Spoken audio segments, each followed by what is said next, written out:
Washington Journal continues. Michelle Malkin, in your new book, Sold Out, what happened at Disney? Disney workers were summoned into this meeting room. A lot of them had just gotten off of a project where they performed with excellent skill. And a lot of them assumed that they were going to be rewarded somehow. And it was a horror story that no Hollywood writers could conjure up. In this case, the reality was so much worse than anything that they could have imagined. They were informed that they were going to be laid off, but even worse, and this is something that has been repeated over and over again in American companies over the last couple of decades. It's been sort of like the dirty little open secret of the information technology industry. They were told that they were going to be forced to train their cheap foreign replacements from India as a condition of receiving any kind of severance pay. This is not some sort of aberrant outcome of our current immigration and entrance policies. It's actually built into the law that created the H-1B specialty worker program. And we blow the lid off, my co-author and I, in our new book, and I think that it is, and we have been told, and it's already been written in a Computer World Book Review, that the timing of the book is very fortuitous. I think in some ways providential, at a time during an election cycle when these issues are finally coming to the fore, and where there is now a growing awareness of this practice and the devastating impact that these policies are having on the best and brightest workers in America. Well, your co-author is John Miano. He's also with us. He's with the Center for Immigration Studies as well. Mr. Miano, how does the H-1B guest worker program work? Well, the way it works is that actually it's a three-step process. First, the employer has to make out a labor condition application in which they certify they're going to be paying the so-called prevailing wage, and that they're not going to be violating certain rules. Unfortunately, this step is just a paper shuffling exercise, because once it's submitted, the Department of Labor is required to approve all these labor condition applications as long as the form is filled out correctly. Then, when that's approved, and you can pretty much guess it will be automatically approved, they submit the actual visa petition to USCIS, and if they approve it, then they go to the State Department to get the actual visa. And how many workers are coming into the United States, and where are they going? About 120 to 130,000 are coming a year. I thought this was capped at about 65,000. Yeah, well, that's the little mistake, is that they don't count all the visas in that cap. So there's a base cap of 65,000. There's an additional cap of 20,000 for U.S. graduates, and unlimited for people going to academia and research. And the reason why they say do it that way is because you can say, oh, we've been capped for all these years. Well, in reality, the number of visas has more than doubled since the 1990s. In your book, Michelle Malkin, you write, the manufacturing of a crisis, there is no STEM shortage. We repeat, there is no STEM shortage. STEM, of course, being science, technology, engineering, and math. This is one of the keystone issues of the entire debate over the last 25 years. This month, November, actually marks the 25th anniversary of the creation of the H-1B program. And all along, there's been this underlying premise on the part of both big business and big government cheerleaders for the program that we need to bring in we need to have this huge pipeline, and it needs to be increased. And in some cases, many of these political crap weasels, as I call them, that's what the subtitle is of the book, the bipartisan beltway crap weasels in Washington who cut all the backroom deals to do things like what John said, to have the unlimited number of people coming in under the H-1B program who are hired by academic institutions and research institutions. And it rests on this presumption that there are not enough American high-skilled workers doing this job. And we trace the history of a lot of the advocacy research, much of it which was born inside the government bowels, to bolster this claim that there were not enough native-born and legal permanent residents already here to fill these jobs. And it's not true, and the fact is that outside of sort of the D.C. front groups of lobbyists, this constellation of lobbyists and special interests that always masquerade by these patriotic names. We have a chapter in the book called Legion of Doom, where we basically catalog where these people are coming from, where the money is coming from, and we highlight a lot of the shoddy advocacy research they're doing. But when you look at independent academics, people who don't have a vested interest, people who are nonpartisan, it's clear from all of the economic evidence, just simply looking at wages in this country in these particular sectors, that there is no shortage. And in fact, we've had a lot of data come in over the last couple of years that indicates that you've got millions, 11 out of some 15 million Americans who have these so-called STEM diplomas who aren't able to find work because they're undercut and underpriced by these H-1B visa holders. The numbers are going to be up on the screen if you'd like to participate in our conversation with Michelle Malkin and John Miano, co-authors of Sold Out, How High-Tech Billionaires and Bipartisan Beltway Crap Weasels Are Screwing America's Best and Brightest Workers. Michelle Malkin, my guess is that crap weasels was something that you put in the title of this book. Yeah. What is a crap weasel? Look, it represents this creature in Washington, an elected official who says one thing to get elected and then turns around and not just does another thing, but completely betrays the base of voters who sent them there in the first place. And, well, that pretty much covers 99.99% of Washington, doesn't it? Exposed how Beltway crap weasels cooked up the Gang of Eight's comprehensive immigration reform. Everyone in Washington pretends to agree America's immigration system is broken and needs to be fixed. John Miano.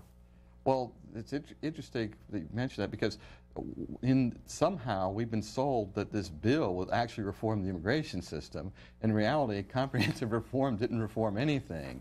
And that's how, essentially Washington works, that where they've distracted the public by creating a bill that doesn't reform immigration, calling it immigration reform, so there's absolutely nothing out there to reform immigration. And one of the obvious examples of that is the bill that created the current immigration system in 1952 was 120 pages long. Comprehensive reform in 2013 was 1,198 pages, and that wasn't 1,198 new pages, that was 1,198 pages on top of the 120 pages and on top of everything added over the decades. Okay, got two articles here that I want to push back just a little and get your view as an immigration lawyer and somebody who is with the Center for Immigration Studies. First of all, here is Debunking the Myth That Immigration Harms America. This is put out by several groups, including National Association of Manufacturers, U.S. Chamber of Congress, FWDforward.us, sponsored by Facebook, CTA, used to be CEA, the Consumer Electronics Association, etc. Myth: lowering the number of immigrants would free up jobs for American workers. And they say, fact: immigration helps create jobs for American workers. Where's the evidence? I mean, anyone can just say that. I mean, immigration itself isn't just going to create a job. There has to be other factors as well. Such as? What is the type of immigrant? I mean, if you import someone who's a panhandler as an immigrant, let's go at one end, that person's not going to create a job. So there have to be certain, you have to qualify it more than immigrant creates jobs, and that's how they express it. And the other thing too that I think is important in the book, really one of my core missions as a journalist over the last 25 years is to help people synthesize information. And the synergy that John and I had in writing this book came from my journalism background and being able to tell stories, and John's with his analytical skills and of course the depth of knowledge that he has about how all of the immigration so-called reform sausage making has occurred in this town. And part of that entire kabuki theater involves these advocacy groups that pose as neutral number crunchers. And so we have what I think is a very important and enlightening section on one of these very prominent groups. It's the National Partnership for a New Economy, and in conjunction with not just, you know, from my perspective as a conservative journalist, people on the left, but people on the so-called right, big business interests, conservative think tanks. And they come up with it, they just pull these figures out of the air and then have them regurgitated by Bill Gates or Mark Zuckerberg, and they march up onto Capitol Hill, and not only do they claim that there's a tech worker shortage, but they also say that H-1B actually magically creates some random multiplier of jobs, 10, 20, 50 times, and it really takes even just a basic knowledge of things like, yes, regression analysis. I know your eyes are glazing over, but it's important to understand how they cook the books. Some of these groups' names include Compete America, Council for Global Immigration, Information Technology Industry Council, and things like that. But then on the left-ish side of the spectrum is the American Immigration Council, and they say before the employer can file a petition with the U.S. Citizen and Immigration Service, the employer must attest that employment of the H-1B worker will not adversely affect the wages and working conditions of similarly employed U.S. workers. Actually, they're quoting from a different statute, not one that doesn't apply to H-1B. That's 8 U.S.C. A5A, which the government claims does not apply to H-1B. And in fact, as I said, when they make those attestations, the Department of Labor is required to approve them as long as the form is filled out correctly. Yeah, this is just part, again, of the entire smokescreen that goes on, because they assume that your average ordinary American doesn't have time and is not interested in knowing the distinctions between a labor certification application and a labor condition application. And so it is part of the big fat lie, and we bust all of these myths in a chapter on all of the talking points that you always hear, that somehow American workers are protected. Not only with regard to so-called non-displacement clauses, but with recruitment conditions as well. And it turns out, of course, that many of these things that they claim protect the entire class of American workers only apply to a tiny, teeny, tiny, tiny amount of businesses in this country. And then for the businesses that they do apply to, of course, they've got lobbyists in the back room trying to make sure that their special preference or special loophole is built into, oh, I don't know, the Gang of Eight bill and its 6,000 pages or whatever it is. Well, let's take some calls. Let's get our callers involved. The book is called Sold Out. Michelle Malkin and John Miano are the co-authors, and Steve is calling in from Phoenix on our Democrats line. Please go ahead, Steve. Good morning, and thank you for C-SPAN. My question is to both guests. I'm not trying to beat up anybody, but the question is, what is the surprise? It's all about capitalism. Capitalism is about gathering market share. It only seems reasonable to me that in the desire to lower the prices, we're going to get the lowest price labor. It works so good with a pallet maker and a forklift driver. Why not work up the chain? And that's my question. That what's the problem? It worked down below. Why not up above? John, well, what I'd say is you see that it's coming, that the big business is coming at the American worker from all sides. That we've seen it as you're describing at the low wage, and most of the public debate is on the low wage. Low wage immigration. Should we have some sort of amnesty for illegal aliens? But the problem of Americans in tech industries being fired and replaced by foreign workers really hasn't hit the news until recently. And the other thing I would add too is that this comes up a lot because, of course, there are a lot of fissures on the right side of the aisle between libertarians who join with sort of open borders folks on the left, and this is all in the headlines of the papers today about where does the GOP stand. I think our feeling about the H-1B program and all of these foreign guest worker programs is this is not capitalism. This is cronyism. This is American businesses, the creme de la creme in Silicon Valley, using the power of government to rig the game. And in fact, in an appendix in the book, we reprint the emails between Google and Apple fixing wages. They want to fix wages, and they want to fix their pipeline for this cheap foreign labor supply that's undercutting Americans. Well, in fact, this headline came from this morning's USA Today. More temp workers might come to U.S. Congress is considering legislation to allow U.S. employers to bring in thousands more unskilled foreign workers for seasonal jobs that last as long as 10 months at a time. I know that's not what your book is about. It's about the H-1B program that everybody seems to support. But what about the issue of unskilled workers, bringing in more? Well, I mean, again, they're facing the same problem as the tech workers are. I mean, the reality is not everybody in the United States, really has the skill to become a computer programmer, and so there are going to be people who are going to be in America who are going to be doing labor, manual labor type jobs. And if we're going to do anything about poverty, we have to improve the conditions for them. And in theory, the free market should allow that to happen. But Congress isn't allowing the free market to work by bringing in more foreign labor. We already have 66,000 visas that are issued for non-agricultural season workers, and another 117,000 every year for ag workers. And in the same way that these tech companies are always caviling about a shortage, you will also hear that in the agricultural industry as well, and it's just as suspect. I saw an article just recently in a newspaper where the writer was saying that paying someone $13.59 was an absurdly high wage.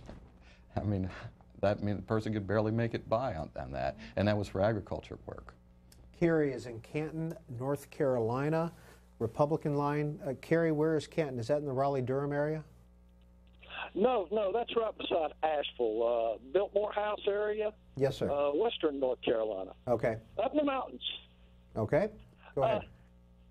Michelle, my best friend would be so jealous that if he could just even know that I get to talk to you this morning. Oh, well, good morning. Being that said, I've got pros and cons on both sides of this. Sure.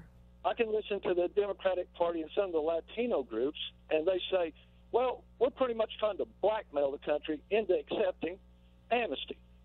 But on the other hand, I can see a man from San Salvador having to walk 2,000 miles across a desert because he knows once he gets to this country, he's got a job. When he looks at our inner cities and sees that most of the population of our inner cities won't walk across the street to get a job, I can see why he wants to come. I'm torn both ways. I grew up working tobacco, tomatoes, beans on the farm. That's how I worked my way up to get a skilled trade job. I'm a transmission mechanic. 15 years ago, I went to a seminar which they said that the average age of a mechanic today is 46 years old. I can look at Mizzou and the universities out there today and see where our government has actually failed. Not only us, but our children. All right. Carrie, we're going to leave it there and get a response from Michelle Malkin. Yeah, there's a lot there. I think I would approach it in this way. And certainly as a child of legal immigrants to this country, I understand what he's saying about America as a beacon for people who want to come here and work hard. But we already have many processes in place to bring people here who have something to contribute, whatever part of the pay scale we're talking about. And the fact is that the number one problem in terms of immigration enforcement that this federal government faces is that they're completely overwhelmed. We go into great detail GAO reports and Inspector General reports in every single agency of the immigration enforcement bureaucracy. They're creaking. They can't even enforce these basic American worker protections in H-1B and B-1 and L-1 and the EB-5 program, which is selling green cards to the highest bidder.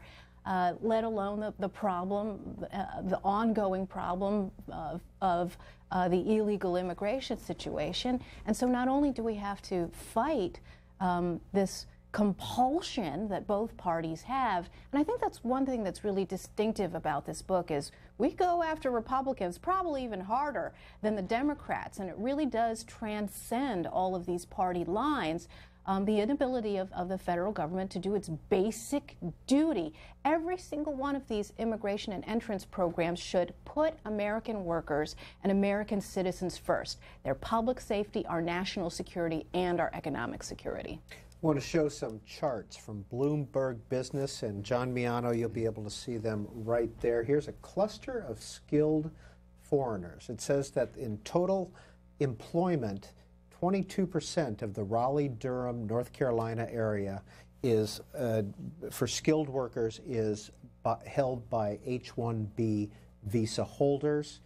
It says that most of these folks come from India. You can see there that the vast majority of H-1B employees come from India, and then China is next in the line.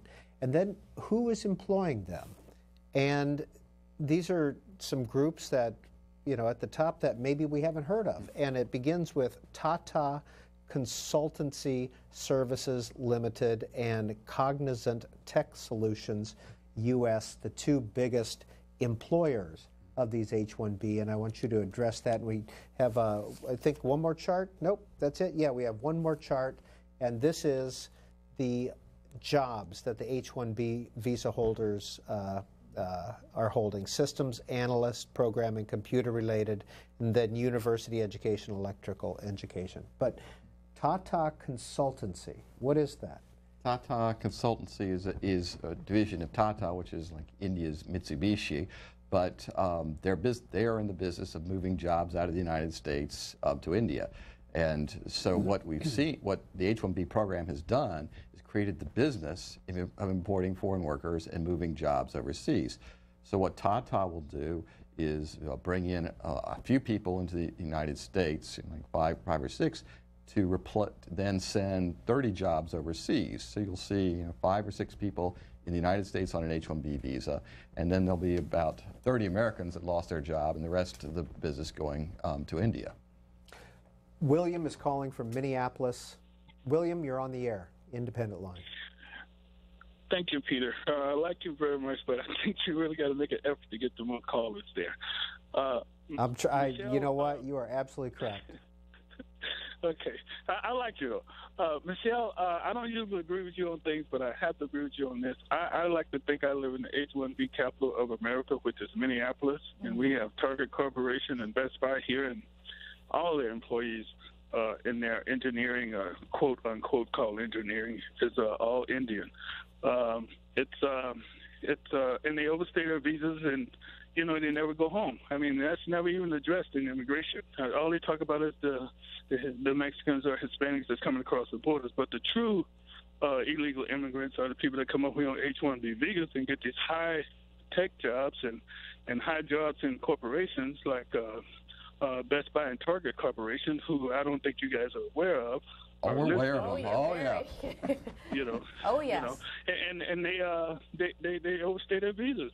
All right, we got the point, William. Thank you. Who wants to answer that? I think probably a little bit of both of us, but of course in Minnesota you've got Senator Amy Klobuchar there, who is the co-sponsor of legislation on Capitol Hill that would greatly expand the number of these H-1B visas. And he hit on exactly something that is the theme of the introduction of the book.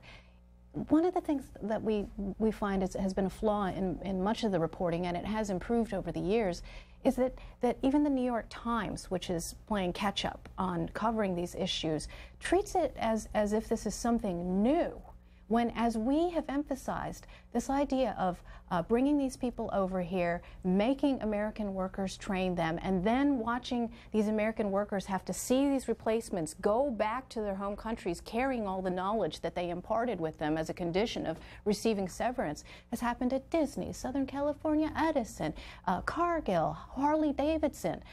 It is a massive horror story, and the fact that the caller disagrees with me on most things, but that we can come together on this, again shows you just the very interesting fault lines here, and it's going to make a lot of people vulnerable. Hillary Clinton, we talked about Tata Consultancy, as a senator, brought Tata to Buffalo as part of this government deal. They said they were going to create American jobs. It created 10. Meanwhile, in the back door, Tata was petitioning for 1,600 H-1B visas. Where's the democratic outrage of that? The party of the people, the party of the workers. From the New York Times, large companies game H-1B visa program and jobs leave the U.S. This is Julia Preston writing.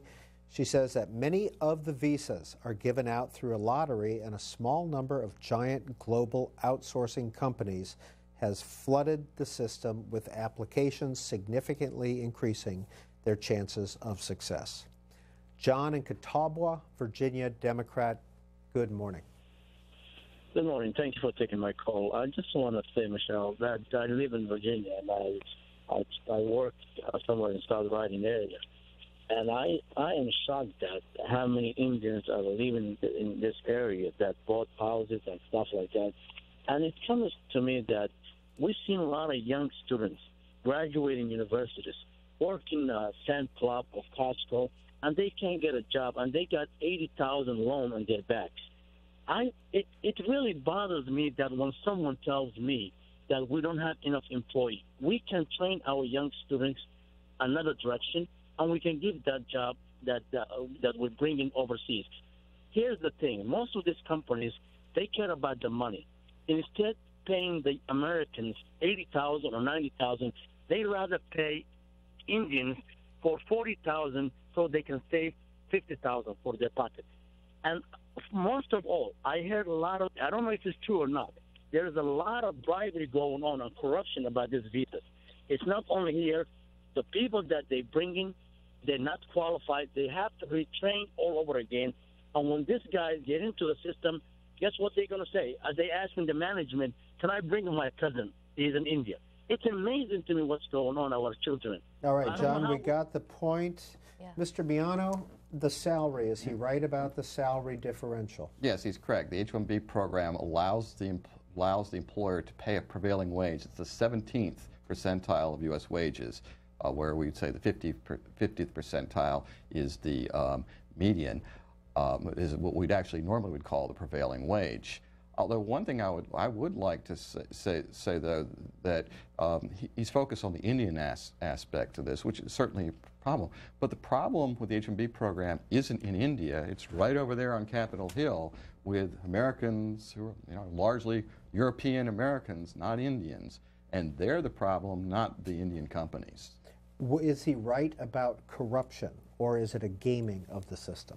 Well, it's not. It's not even a gaming of the system. This is the H-1B program is working exactly as it's designed to do. That's one of my issues. I'm glad to see the New York Times covering this issue, but I think, but my biggest objection to the New York Times coverage, other than it being new with this issue, is that it's portrayed as exceptional. This is exactly how Congress has set the system up and how it's working. The only thing that's not working as expected, as it's designed, is that the news media is starting to cover it now, and they haven't been doing it in the past. We are talking with the co-authors of Sold Out about the H-1B visa program, and David is in Chicago on our independent line. Hi, David. As an American tech worker, I want to thank you so much, John and Michelle, for writing this book. It's about time the word gets out. I'd like you to discuss how these trade deals have, as part of Mode 4 WTO, inveigled foreign guest workers, whether it's the immigration chapter in TPP or the TISA bill, or the fact that we're baked into 65,000 H-1Bs per year because of WTO. And secondly, discuss the 3 executive actions that the Obama administration wants to do in terms of spouses of H-1B, work permits, the fast-track green cards, and the OPT, if you could do that, and the total number of H-1Bs. Okay, a lot of acronyms, David, and we'll get John Miano on it in just a second. What kind of tech work do you do? I do a data center network cloud with some nascent cybersecurity, so I'm very skilled, well-trained, and I'm making wages I was making 20 years ago because of the wage suppression. And wages have been flat for tech workers since about 2000. So we know there's no shortage, because if there was a shortage of STEM workers, wages would be going up. Certainly that's the argument for paying executives high compensation, because there's not enough talent. Well, if that were the case for tech workers, wages would be going up like they did in the 90s, but in fact they're not. So. All right, we got it. John Miano. Well, what I think David is raising is that H-1B is just the tip of the iceberg. That there are other ways that foreign labor is coming in this area of technical workers. But one of the issues he raised is trade deals, and that the inside lobbyists are using trade deals as a means to bring foreign labor in. That the U.S. is locked into giving at least 65,000 H-1B visas every year under the GATS treaty, and now under this new the Trans-Pacific Partnership, they're also trying to slip in more foreign labor. Then I'm just going through the list of David's list. The other thing we could add is that there are executive actions going on. Obama this year started allowing spouses of H-1B workers to work. Industry lobbyists sought that in the hopes that they can eventually turn H-1B into a twofer, where they can get both spouse and get the both spouses to work on a single visa. Another one we have is what's called the Optional Practical Training Program, which is a student visa. In 2008, Microsoft came to the Department of Homeland Security Secretary at a dinner party with the idea of using student visas as a means to get around the H-1B quota. And DHS worked in absolute secrecy to produce the regulations, and the public didn't even know that these were being considered until DHS put them out without notice and comment. And so essentially we had this situation where Microsoft was telling DHS to do regulations, they just did it and dropped it in. And I've been involved with that because I had a court case that got those regulations set aside. But the Obama's administration's response to that was, oh, well, let's just make the student put out new regulations and let them work even longer. So I've hit on several, and I haven't even hit all the different ways that are being used to admit foreign labor here. But they are detailed in Sold Out. Gene is in Dublin, Virginia, Democrat. Hi, Gene. Good morning. Thanks for C-SPAN. I like to relate two things and, get a comment. First one is I'm a refugee from the Big Blue Oval up in Dearborn. And when I was looking for a new engineer for my group, I went to my HR person, and all I got was H-1B visa people. Now, I've worked internationally most of my life. In fact, if I was still working, I'd be in Brazil this weekend. But so I'm far from xenophobic. I went to my HR person and said, hey, here in Dearborn, we are surrounded by universities that are minting out pretty good little engineers. Can we find at least one American? To which I was told, quote, H-1B visa people work between $9,000 and $14,000 a year cheaper, so that's who we hire.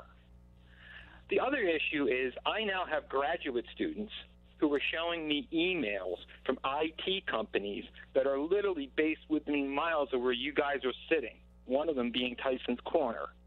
And in the email it says, quote, come to work for my IT company, and I guarantee you will be accepted at one of these two universities. And if you look, and that one of them is based also in Tyson's Corner, and if you look at them, they're unaccredited universities. Basically what they're doing is using the student visa system as a scam to get around the immigration workers and get IT workers in the companies. And by the way, this IT company, I did a little research because I do policy work. My undergrad's engineering, but I do policy work. And this company has government contracts. All right, Gene, we got the point. Tyson's Corner, of course, is here in the Washington suburbs, a high-tech area. Yes. We have an entire chapter in the book on how the F1 foreign student visa program has been exploited as another one of these alternative channels to bring in all of these cheap foreign students to work, and that's tied to the optional practical training program. And I think it's interesting again to note that these calls are coming from the Democratic line and the independent line and the Republican line, and we really think that we've struck a nerve here, because if all we can serve to do is amplify these voices of America's best and brightest who have seen, this is not news to them. But what this is really a wake-up call to the Beltway, to those crap weasels. I'll say it one more time on C-SPAN, to talk about this collusion. And I think that this is really one of the key issues that's a breakout issue for this presidential campaign cycle, because it's talking about how the donorist class has bought both parties. And the testimony on the ground from workers like this engineer shows two things. Not only are these American workers being devastated, but of course all of the H-1B visa holders who are used essentially as indentured servants and are being exploited as well needs to be shown too. And so we have a whole chapter on that. Very perverse practices, and they call them names like handcuffing and body shopping, and really, of course, sabotaging the original intent of the program in the first place. Michelle Malkin, is there any relationship between this book and your earlier book this year, which was on innovators and American manufacturers? That is a really good question, and the answer is yes. In part, I'd been thinking about delving into this issue for a long time, because of course my first book was in 2002 was Invasion, which was about the illegal immigration aspect, and all along I had wanted to get here, and it really was just providential that the two of us were able to get together on this. But when I talked to Anthony Maglica, the head of Maglite Flashlight, and we talked about this back in May, he was such a fierce proponent of American companies hiring American workers. And this is an immigrant who came here for Croatia for the American dream. He refused to outsource. He knew that the best and brightest were right in Southern California. And really that just spurred me to tell the other side of the story. These two books, I think, are flip sides of the same coin. Jenny, Springfield, Virginia, here in the suburbs, independent line. Michelle Malkin, John Miano, co-authors, sold out. I'm really, really glad I have a chance to speak to both of you, and to the host. Please don't cut me off. We just went through an election cycle, and the polling, the phone calling from the different candidates, and one of the things that was really stressed about how our American students are so undereducated, and that we really need to compete with India and China. And you know, I'm talking about the Democratic Party telling me how our students aren't really getting the math education early enough. Well, you know, then they go ahead and say about they can't compete in the work environment because of their lack of education. And I happen to know, because I have children who actually are educated as, you know, engineers, and really the real world of what they go through. And what I saw was, you know, they're saying that, you know, we have to compete. And I'm like, what about the kids who are graduating from the top universities in the state of Virginia? Why don't you take your message about how undereducated these kids are as they graduate and go on to graduate school in degrees in engineering, in degrees in physics, and they can't get jobs? But yet you've got people who are being brought in. We have Senator Warner. Jenny, we got a lot there on the table. Michelle Malkin, any response for her? That's as trenchant a commentary I've heard on this entire issue. More trenchant, of course, than anything you'll hear from most of these candidates who continue to buy into the myth of the American tech worker shortage, and at the same time are doing the bidding of these companies who want to staple green cards to every foreign student visa. And, you know, even among the candidates who are sounding the sanest on this, Donald Trump, for example, we point out that he's got a terrific immigration reform plan, not only on illegal immigration and the southern border, but also with regard to H-1B, the most detailed the most detailed we've seen. He consulted with someone who we think has his head screwed on straight more than any other in Capitol Hill, Jeff Sessions. But even Donald Trump has sort of paid lip service to this American tech worker shortage and talked about the need to import untold numbers of these foreign students. There's another aspect of the education part of this, too, that we delve into in the donor chapter, because you have Bill Gates wanting to open up the floodgates to H-1Bs, and with another side of his tongue, talking about how we need Common Core. And Common Core, of course, supports the myth that there's an American tech worker shortage. And in the meantime, what is it really doing? A lot of the independent academics who were behind the scenes here in D.C., where all the backroom deals were cut on that racket, say that all it will do is lower standards, particularly now in math and science, which they're working on. So in essence, he would take this Common Core scheme, which he's poured hundreds of millions of dollars into, and actually put American students at the disadvantage that they're not at now. From your book, Clinton Foundation donor and corporate mogul Donald Trump vaulted to the front of the GOP pack and the top of the polls in 2015 by spotlighting brutal crimes by illegal aliens against Americans. But while vowing to build a Trump wall on the southern border, the Celebrity Apprentice star also espoused a path toward legalization for illegal aliens he deemed outstanding, a path to citizenship, in other words. That sounds a lot like the amnesty pass of his rivals. Linda's calling in from Knoxville, Democrat. Hi, Linda. Hi. I'm another liberal Democrat who never thought I'd be agreeing with Michelle Malkin about anything, but on this one, we do. Yes. There was an episode of The West Wing about this in the mid-2000s that dealt with H-1B visas, and it also fingered Congress as the villain. There's so many things here. I'm a high-tech worker.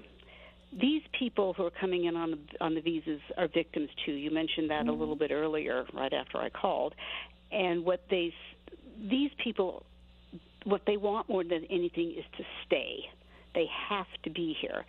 So this makes them ripe for all kinds of exploitation. The salaries that they are purported to be getting, they don't get those salaries. Half of that is skimmed off by the agencies they have to go to on the way here to get here. And if they make any kind of waves about it, don't pay it, they never get a chance to stay or to come back. Linda, what kind of work do you do? I don't really want to tell you. Then you don't have to. Don't worry about it. Let's get a response about this agency issue from John Miano. Well, they said that most of these companies are coming through, most of these aliens are coming through companies that are in the business of importing workers and basically taking a cut off the top of the salary. I mean, that's not the way the system is supposed to work. But one of the things I'd like to say we have a liberal Democrat here, and we've had conservative Republicans speak. This is an issue that essentially everyone in America agrees to, except in a small elite, and yet, well, liberals, conservatives, moderates all agree that Americans should not be replaced by foreign workers. Most of the presidential candidates right now support replacing Americans with foreign workers. I mean, it's shocking. And actually, of course, this is broken out into the open now, and we'd like to think that part of it is sort of the sold-out effect of the open warfare that you have between Cruz and Rubio over issues like this. Cruz is rightly attacking Marco Rubio for all the water that he carried on the Gang of Eight bill. And then, of course, Rubio points out, as we did in the book, that until recently, Ted Cruz had supported the quintupling of the H-1B visa program. I think our shared attitude about it is, if everybody gets to the right position, if every one of the GOP candidates, well, the Democrat candidates too, that's not going to happen, adopted Jeff Sessions' platform on reforming H-1B, if we could finally produce some kind of real results, not just fake, phony, so-called reform over true, comprehensive, pro-American immigration enforcement reform, then we'd be pretty happy with that. Jim at Fern Hollow tweets in, Michelle Malkin ragging on nasty, evil corporations, and the left still hates her? Gosh. And Jody says, Michelle Malkin, you have finally woken up. There are liberals saying the same thing. Union people, you know. Susan is also calling from Knoxville this morning on our independent line. Hi. Hi. Nice to talk to you. This is a real burning issue and has been for some time among tech people. And quite a few people in my family are in engineering, physics, so on, so I've known about it. But also, this is happening in healthcare, such as physical therapists, physical therapy assistants. There are pockets in Knoxville where all the hospitals, physical therapists, and the aides are all from the Philippines. Yet I know two families whose girls have gotten out of physical therapy school, which now takes a master's degree, and can't get a job. So this is true in so many industries, and it's so detrimental to the United States. It really needs to be a big issue. Either of you? Well, like I say, the H-1B is primarily used in the tech industry, but it is used in all industries as well. And as you say, physical therapists is one, doctors, even accountants. So the damage is very widespread. Yeah, and teachers too. We actually have a section in the book that talks about that. And, you know, a fun fact about H-1B, you know, it's sold on Capitol Hill as, you know, for these bright specialty workers who are entrepreneurial, who are going to come here and create new businesses. You'll hear this propaganda from the H-1B promoters on both sides of the aisle all the time. And yet it covers things like supermodels. And there's an interesting special interest story behind that, too. Sold Out is the name of the book, and Donald is in South Bend, Indiana, Democrat. Yeah, I'm sitting here watching this, and I'm just skeptical of Ms. Malkin's. I don't know. I'm just skeptical. I mean, I've seen you talk a lot of times on Fox News, and I don't know what to make of all this. Now, okay, primarily the reason why I called is because, well, what do you expect? I mean, that's capitalism, as you and your friends on Fox have been trying to tell us in labor, that if a company wants to come in, I mean, if they want to hire somebody at a low cost, I mean, labor is cost. You know, forget about their people and everything. They have families. They don't care. It's about cost. So now that it's happening to people who are working, and don't get me wrong, you know, we need programmers and et cetera, people with white-collar jobs and careers. But now that it's happening to them, well, you know, hey, you know, welcome to my world, you know? Mm-hmm. So. Well, a couple of things. We challenge the leaders of the H-1B racket and the funders of it and the promoters of it across party lines. And I don't agree with everybody at Fox News about everything. And I know that Rupert Murdoch probably doesn't agree with what I'm saying, and yet I've gone on as many venues, and we've tried to reach out to as many people as possible. We already addressed the fact that this isn't any kind of capitalism in the form that I ever support, and I've long been an outspoken critic of the kind of crony deals that we see, not only with regard to H-1B, but whether it's green cronyism, the cronyism that was embedded in the health care bill. And I think that this is where there are shared interests among so many of the callers that we've already heard from. I understand he's skeptical. He thinks that I have an agenda. But the fact is, as a journalist who's been out of the closet as a conservative for 25 years, you can take my biases and judge them against the evidence in the book. Just judge the evidence. We cite everything. We urge everybody to do their homework, not just the journalists here in Washington who should be covering it better, all of those campaigns out there that are crusading for the American dream and the American worker. But, you know, it's important as a functioning of a healthy republic that citizens be informed, and this is our educational and evangelical mission. John Miano, this tweet from I Love Politics, H-1B lies told by CEOs to Congress. U.S. workers are not available, not able to do the work, unwilling to take the jobs. And he's basically summed up the nonsense. So, you know, one of the things that we haven't mentioned is I used to be a computer programmer. So so I saw what these callers and what the tweeters are saying firsthand. Is right now, if you were trying to find a computer programming job, it would be really tough. Why? Because they just simply aren't out there, and they're not being advertised. Every so often I go into dice.com to go look for computer jobs in my area. It's rare to find any. Occasionally it's one or two, and the only listings are through our agencies, who submit a resume and maybe we'll submit it to someone else. Very few real jobs that I can actually find. So if I were back as a computer programmer, it would be really tough. Dana, Chico, California, Republican. Hi, Dana. Yes, your guests have done a really good job of explaining the problem, and it's an eye-opening thing for me to know about all this. But my question is, what is the solution? Is the solution to force companies to raise wages so that they're forced to pay everybody those high wages?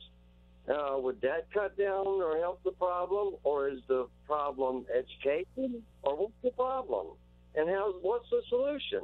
Michelle Malkin. Well, before you fix a problem, you have to know just how bad it really is. And that was the purpose of the book, to really shake people and wake them up to the depths of the problem. And we have our own comprehensive immigration enforcement reform plan.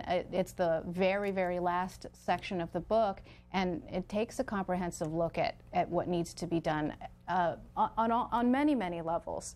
And I think the immediate thing that the next president should put a moratorium on all of these programs and reassess how exactly they're working, who's being hurt. Of course, it's hard to do anything with regard to the foreign guest worker rackets when you've got upwards of 30 million illegal aliens here, 40% of them who are visa overstayers, with the government having no way to track them down and make sure that people who should leave have already left. And then John can address some of the reforms with regard to H-1B, but the problem of dual intent is one of them, and making sure that the prevailing wage is actually the prevailing wage. Well, the caller was asking what he could do, and I said the first thing is to be informed. And one of the things about doing the book is you can explain things that I could not possibly explain on this show. For example, we talk about how a regression analysis is used to come up with these bogus statistics about each H-1B visa creating a job. That's one or two college lectures. We could put that in the book and explain to you how these lobbyists get these numbers. So from the book, and this is a shameless plug, I guess, but you can get informed about what's happening and understand the whole scope of the problem. And then once you know the problem, vote. If you find out where your congressman, where your senator stands on these issues, and if your senator and congressman support replacing Americans with foreign workers, vote them out. And call your congressman, write your congressmen and senators, let them know you don't support replacing Americans with foreign workers. Same thing with presidential candidates. Let Rubio and company know you do not support replacing Americans with foreign workers. And from Sold Out, a quote by former Representative Tom Davis on Big Tech's push to eliminate H-1B caps altogether. Quote, "This is not a popular bill with the public. It's popular with the CEOs." And Jim in Lodi, Ohio, on our independent line, you're the last caller for our guests. Well, Well, thank you. Good morning to all of you. I never realized really how big the problem is, but it's very personal to me, and I believe that she's right, Michelle, that both the immigration laws and these problems that you brought out here are they're interrelated. And the reason is my wife is an immigrant. She stood in line, and she came from Korea. We got married, and I had to wait for her for 2 years to be able to get here. And she finally became a citizen, and we had 2 daughters. And one is now she was a high up graduate at Purdue as an engineer. She's 30 years old now and gone back to nursing school because she can't get a job that she'd like to have with her degree. My other daughter is international politics and journalism, and right now she's working on computers because she can't find what she would like to do. And I knew there's a problem, but I never realized just how bad it is. But, all right, Jim, thank you very much for calling. Final word from each of you. John Miano. Well, I would say that this book describes a problem that essentially everyone can agree on, and I hope not just from the intrinsic interest in promoting the book, but this is an issue that's been near and dear to my heart for 20 years, and so this has been a labor of love to get it out to the public so you can see what I've been fighting for 20 years, and I hope that you'll read it and will join the fight with me. This seems to me like a kumbaya moment on C-SPAN to have had so many folks call in, across party lines, who understand just how daunting this problem is. And I really want to underscore what John said about translating this into votes. I mean, that's where the power is here. And we tell the story of Dave Bratt here in Virginia, who was able to topple Eric Cantor, and all of the money, much of it coming from big tech propagandists who wanted H-1B and the Gang of 8 bill. It's extraordinary. We see that as a sign of hope that it can be done, that the people's voice, the workers' voice can be heard. And just to address the caller as the last thing, I think it just underscores another thing that's so important, particularly to me, and that is the idea that so many of us can unite behind this message that pro-American is not anti-immigrant. And finally, this tweet from KQ at Michelle Malkin. Thank you so much. You transformed this Democrat midsummer about garage inventors, your earlier book. No, hashtag H1B, hashtag American Lives Matter. Thanks for being on the program. Thanks for having us. Yeah.